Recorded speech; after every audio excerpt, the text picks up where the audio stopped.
ई का खाली झमकावला से होई।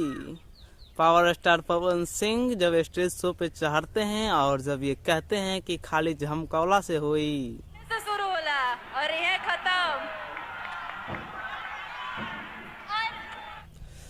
तो खेसारी लाल यादव और पावर स्टार पवन सिंह दोनों में कंट्रोवर्सी हुआ, जिसके कारण ये विवाद उत्पन्न हुआ।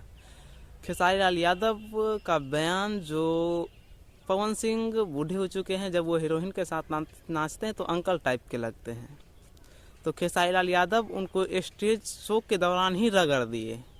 बोले हमारी एज हो गई है, अभी तो हम स्टार्ट ही किए हैं। लेकिन आप सबको बता दें दोस्तों कि खेसारी लाल यादव और पवन सिंह दोनों 32 साल के ही हैं।